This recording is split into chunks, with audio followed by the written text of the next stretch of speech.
ప్రభునందు ప్రియమైనటువంటి వారులారా, మన ప్రభువును రక్షకుడైనటువంటి యేసుక్రీస్తు శుభనామమున మీ అందరికీ నా హృదయపూర్వక వందనములు శుభములు తెలియజేయుచున్నాను. ఉదయకాల సమయంలో దేవుని వాక్యాన్ని ధ్యానం చేసుకుందాము. ఇర్మీయా గ్రంథము 30వ అధ్యాయం 17వ వచనం చదువుకుందాం. నేను నీకు ఆరోగ్యము కలుగజేసేదను, నీ గాయములను మాన్పెదను, ఇదే యెహోవా వాక్కు. ఇక్కడ దేవుడు మనకిస్తున్నటువంటి గొప్ప వాగ్దానం అండి ఇది. నేను నీకు ఆరోగ్యం కలుగు చేసేదను, నీ గాయములను మాన్పెదను. ఇది మనుషులు ఎవరో చెప్పిన మాటలు కాదు, స్వయంగా యెహోవా దేవుడే మనకిస్తున్నటువంటి అభయం ఇది.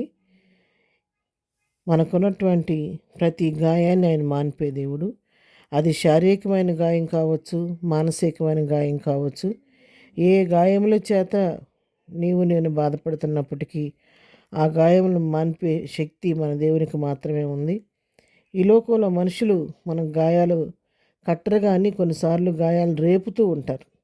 మానసికంగా కొన్నిసార్లు గాయపడిన హృదయాన్ని ఇంకా తమ సూటిపోటి మాటలతో గాయాన్ని రేపుతూ ఉంటారు. కానీ ఇక్కడ దేవుడైతే నేను నీకు ఆరోగ్యం కలుగు చేస్తాను, నీ గాయాలు నేను మానుతానని చెప్పి చక్కటి వాగ్దానాన్ని మనకి ప్రభు ఉదయకాల సమయంలో అనుగ్రహిస్తూ ఉన్నాడు. కీర్తన గ్రంథం 147వ కీర్తనలో కూడా మనం చూసుకున్నట్టయితే 3వ వచనం, గుండె చెదిరిన వారిని ఆయన బాగు చేయవాడు, వారి గాయములు కట్టువాడు. గుండె చెదిరిన వారు అంటే పరిస్థితులను బట్టి కృంగిపోయి గలిబిలైపోతున్న వారు, నెమ్మది లేకుండా దిక్కుతోచని పరిస్థితులు ఉన్న వారిని కూడా ఆయన బాగు చేసే దేవుడు. శారీరకంగా మానసికటువంటి గాయములన్నింటిని కూడా దేవుడు మాన్పే దేవుడు. అంతేకాదు నిర్గమాకాండం 15వ అధ్యాయం 26వ వచనంలో కూడా మనం చూసుకున్నట్లయితే, నిన్ను స్వస్థపరిచి యెహోవాను నేనే అనెను. మనం స్వస్థపరిచే దేవుడు కూడా యేసయ్యే. అది శారీరకమైన స్వస్థత, మానసికమైన స్వస్థత, ఆత్మీయమైన స్వస్థత. ప్రియులారా, ఈ ఉదయకాలం వాక్యం ఉంటున్నటువంటి మీతోనే ప్రభు సూటిగా మాట్లాడుతున్నాడు. నీ ఉదయకాల సమయంలో ఏ స్వస్థత కొరకు ఎదురు చూస్తున్నావు? అనారోగ్య పరిస్థితిలో ఉండి బలహీన పడిపోయిన స్థితిలో, నెమ్మది లేని పరిస్థితుల్లో, నా ఆరోగ్యం ఎప్పుడు బాగుపడుద్ది, నాకున్నటువంటి సమస్యలు ఎప్పుడు తీరుతాయి, అనారోగ్య పరిస్థితిని చెప్పి విడుదల పొందుతానని ఒకవేళ వేదనతో ఉంటే ప్రభు నీతో మాట్లాడుతున్నాడు. నేను నీకు ఆరోగ్యం కలుగు చేస్తాను, నీ గాయములను మాన్పుతానంటున్నాడు.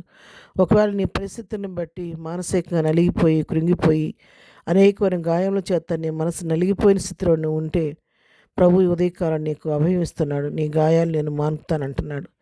ఏ స్వస్థత కావాలన్నా ఈ ఉదయకాలం ప్రభు పాదాల దగ్గరికి రండి. శారీరకంగా నేను స్వస్థపరుస్తాడు, మానసికంగా నేను స్వస్థపరుస్తాడు. ఒకవేళ ఆత్మీయంగా ఉన్న దిగజారిపోయిన పరిస్థితిలో ఉంటే ఆత్మీయంగా కూడా ఆయన మన స్వస్థపరిచి తిరిగి లేవనెత్తే దేవుడు. కాబట్టి ఉదయకాల సమయంలో వాక్యం వినుచున్న వారు ఎవరైనా సరే, మీరు ఏ పరిస్థితిలో ఉన్నప్పటికీ ప్రభు దగ్గరికి రండి. ఆయన మీ గాయాలు మాన్పుతాడు, మీకు ఆరోగ్యాన్ని కలుగు చేస్తాడు. నా జీవితంలో నాకు ఎదురైన అన్ని పరిస్థితుల్లో కూడా నా ప్రభు నాకు తోడుగా ఉండి నా మనసుకు తగిన ఎన్నో గాయాలు నా ప్రభు మాన్పబట్టే ఈ దినాన్ని నేను తిరిగి మీ ముందు ఈ విధంగా వాక్యం చెప్పగలుగుతున్నాను. నా గాయాలన్నీ కట్టిన దేవుడు మీ గాయాలను కూడా మాన్పుతాడు. దేవుడు మనకు అభయం ఇస్తున్నాడు. నేను నీకు ఆరోగ్యం కలుగు చేస్తాను, నీ గాయాలు మాన్పుతానని. కాబట్టి ఉదయకాల సమయంలో ప్రియులారా, మీరు ఏ స్థితిలో ఉన్నప్పుడు కూడా ప్రభు పాదాలు పట్టుకొని, ప్రభువును వాగ్దానం చేసేవి కాబట్టి వాగ్దానం నా పట్ల నెరవేర్చు, నాకు ఆరోగ్యం కలుగు చేయి, నా గాయాలు మానిపించని అడిగితే ఈ ఉదయకాల ప్రభు నేను ముట్టి నీకు మొదటి ఆరోగ్యాన్ని, నూతన శక్తిని, బలాన్ని ప్రభు నీకు అనుగ్రహిస్తాడు. నీ గాయాలన్నీ మానుపుతాడు. కాబట్టి ఆ విధంగా ప్రభు కృపాసని వద్దకు వెళదాము.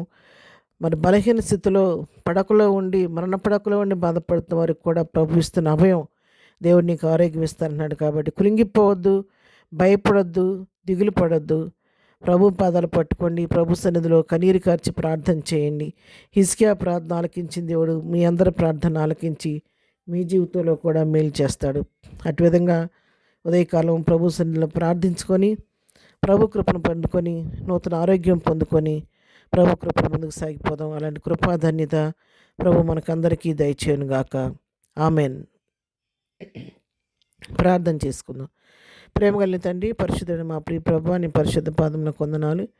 ఉదయకాల సమయంలో వాక్యం వింటున్న మా ప్రియులను అందరినీ జ్ఞాపకం చేసుకోనండి.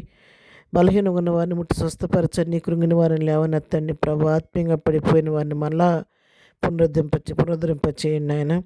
ఎవరు ఏ స్థితిలో ఉండి నీ సహాయం కొరకు వేడుకుంటున్నా వారికి సంపూర్ణ ఆరోగ్యం దయచేయండి, వారి గాయాలు మాన్పించండి. ఈ దినమంతట్లో నీ కృపాక్షేమాలు మాకు తోడుగా ఉంచండి. మేము వెళుతున్న మార్గం అంతట్లో నీ కాపుదల దయచేయండి. మేము చేస్తున్న పనులన్నింటిలో నీ గైడెన్స్ దయచేయండి. మా ప్రతి ఆలోచన సఫలపరచండి.